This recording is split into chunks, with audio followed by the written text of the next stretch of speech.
Hello, welcome to Lakefront News. I'm Erica Guevara. Do you need a right to vote? Our Lady of the Lake University has you covered with voter bans. Dr. Lita Barnett, Associate Professor and Program Head of Political Science, says the voter vans will leave from main building at 12:30 p.m. and be back at 1:30 p.m. The vans will be on campus on October 22nd, 25th, and the 29th. Dr. Barnett also says that some forms of identification that can be used to vote is a Texas driver's license, United States passport, a certified birth certificate, and more. Associate Clinical Professor Patricia Kimes gives her take on the voter vans. I got an email about it, and I think it's a wonderful idea because it's hard to find time before or after work to get to the polling places. If you have any questions about voting, visit www.votetexas.gov. October 22nd was the start of early voting for the 2018 Texas State Senator election between Beto O'Rourke and Ted Cruz. Reporter Santiago Reyes joins us in studio with more information. Thank you, Erica. I did some research on this midterm election and how turnout has spiked in Texas. According to the Business Insider, early voting is seeing higher than normal voting turnout. 15.6 million people are registered to vote for this midterm election. For this midterm election, the Senate has added more than 1.6 million registered voters. I created an Instagram poll to see whether or not students will be going out to vote. 88% of students said they will be going out to vote, and 12% said they will not. Ana Rodriguez tells us her standings on voting. I believe every student, people, adults, everyone should go out to vote. For more information on early voting, visit the Ted Cruz or Beto O'Rourke official campaign sites. Are you having flu symptoms? We asked students at Our Lady of the Lake University what at-home remedies they use to fight the flu. Lakefront reporter Brian Bernal joins us in studio with tips and tricks students use to fight the flu. Thank you, Erica.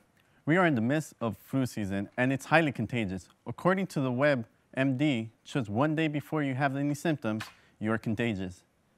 And it says that for 5 days, and it stays like that for 5 to 7 days after the sickness. If you are having any symptoms of the flu and are trying to avoid it, OLU students have you covered. We talked to students at OLU to see what home remedies they have to cure the flu. Melanie Delgado suggests to eat some chicken noodle soup, drink plenty of fluids such as orange juice, and to make sure to get enough rest. Adrian Salas also suggests us to make some homemade lemonade and to mix it with some honey. Some of the home remedies I was taught was to make lemonade and put honey in it and mix it around. Also was to make a lot of beef broth. Health experts recommend getting a flu shot. Reporting in studio from Lakefront News, I'm Brian Bernal. October is Breast Cancer Awareness Month. Lakefront reporter Lauren DeLeon joins us in studio to see how OLU is spreading awareness. According to the National Breast Cancer Research Foundation, breast cancer is the second leading cause of death amongst women. With the help of some fundraisers at OLU, many will be able to afford the treatment they deserve. Breast cancer is a disease susceptible to both men and women. The athletics department is selling a shirt throughout October and will donate the proceeds to a reputable foundation. And the Student Government Association will be hosting a food truck on October 23rd and will donate 10% of the proceeds to the Breast Cancer Foundation. Student Marissa Gutierrez says that the food truck is a great idea and our support will help us be universally linked to fighting a common disease that affects so many worldwide. We spoke to the Saints Productions Board Vice President to get her take on these fundraisers. Breast cancer awareness at OLU helps people know that we support them, and it lets the survivors know that they're not alone. If you would like to support the cause, contact the Student Government Association or the Athletics Department. Reporting in studio for Lakefront News, I'm Lauren DeLeon. The post office works hard all year round to bring mail to over 650 students living on campus and 58 campus departments here at Our Lady of the Lake University.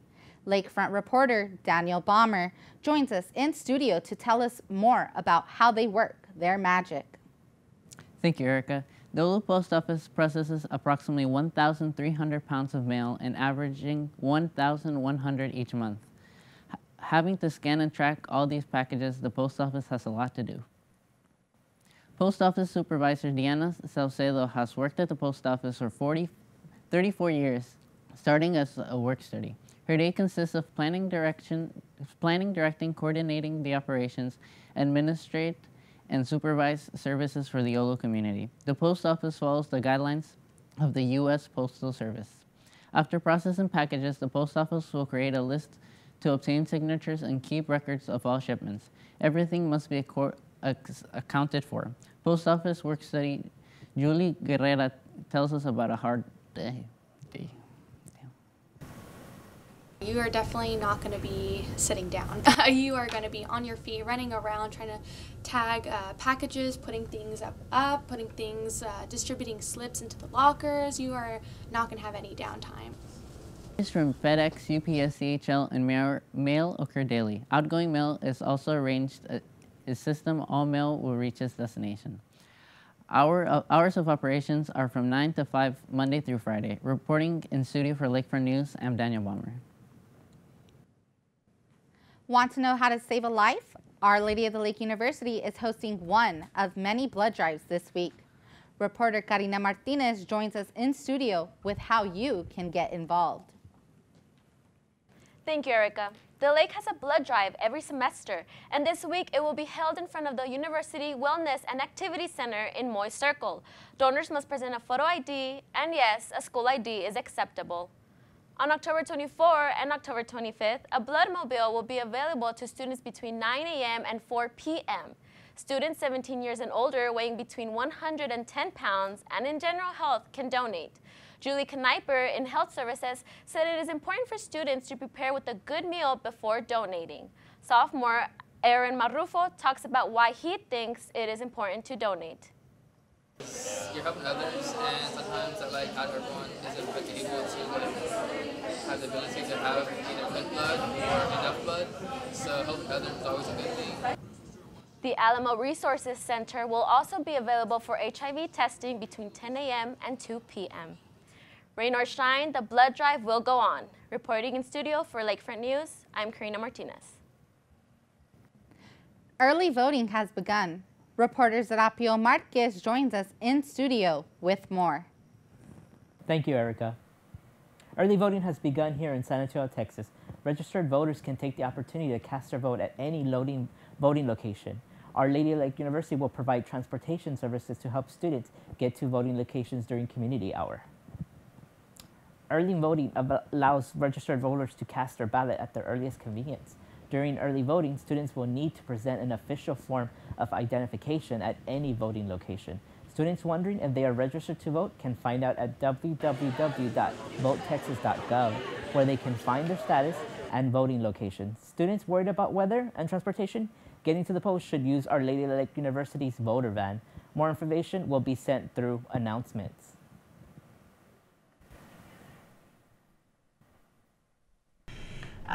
You know, if we don't like the way things are, if we're unhappy with the economy, if we're unhappy with this conditions in student loans, with inaction on climate change, inaction on immigration issues, our vote is our voice. Students with any concerns should cast their vote and make their voice heard. Early voting runs through November 2nd. Election day is November 6. Reporting in studio for Lakefront News, I'm Serapio Marquez. This week, Our Lady of the Lake University hosted its annual Lake-O-Ween. Lakefront reporter Gabriel Torres joins us in studio with more information on how one organization got involved. Thank you, Erica. Lake-O-Ween is a community event that entertains the West Side and with attractions and free food. Lake-O-Ween is hosted by Residence Life every year to entertain the children of the West Side community. Lake-O-Ween starts at 5:30 to 9 p.m. October 25th and is located at the Library Circle. student organization BESO, short for Bilingual Education Student Organization, is helping out by passing out popcorn to people who attend. The president of BESO, Victoria Espinoza, says what was being offered to attendees. We kind of just provide a little evening of just free food, free games, free coloring, all these different types of things that would bring joy to a kid from the West Side. Lakeween is a free and open to the public, and anyone can join the fun.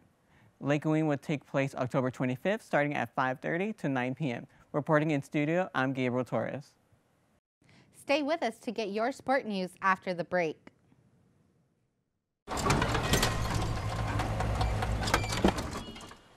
Leah, did you put a new dent in that? This one? No. Were you texting and driving again? Yes. Hi, Leah. Hi, Dad. Sorry about your bumper.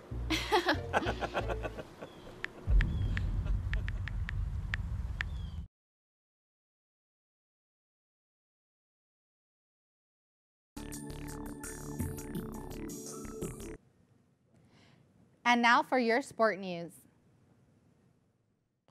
The Our Lady of the Lake University men's cross-country team placed 5th in the 2018 NAIA Mid-States Classic.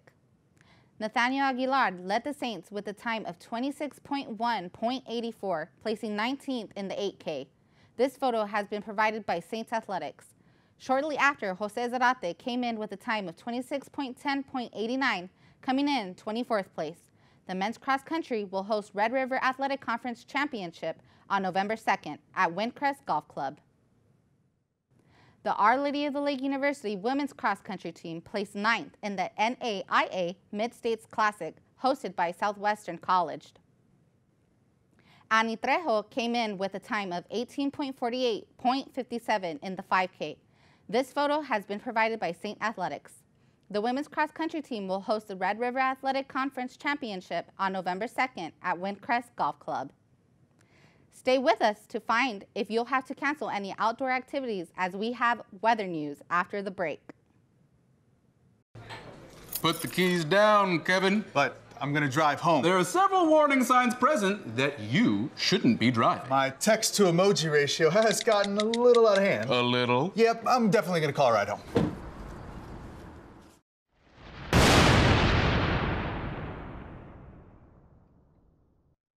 Welcome back. This week, it'll chill up to 60 degrees throughout the week with expected rains.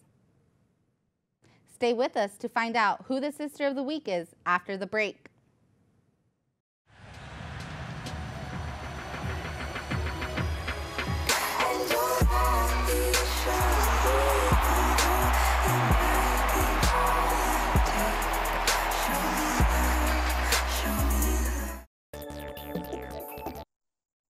Welcome back. Let's meet the Sister of the Week.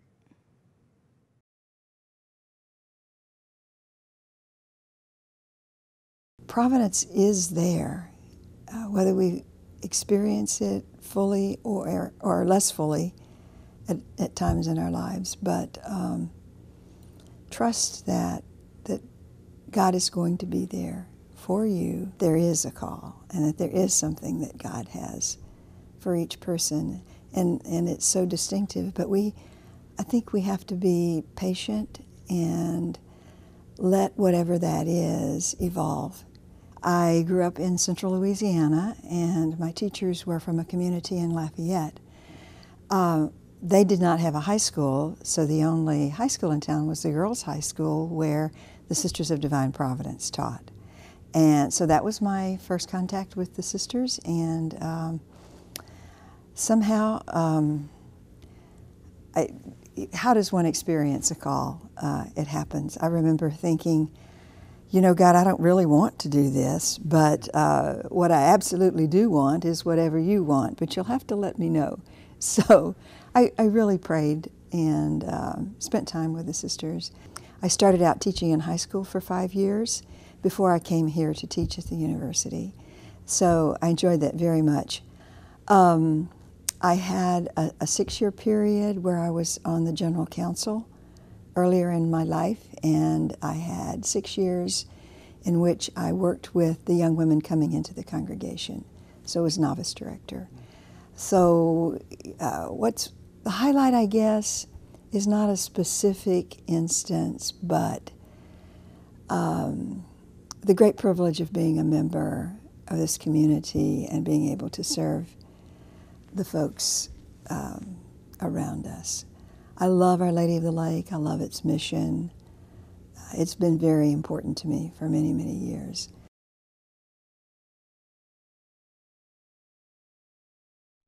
Thank you for joining us for Lakefront News. I'm Erica Guevara.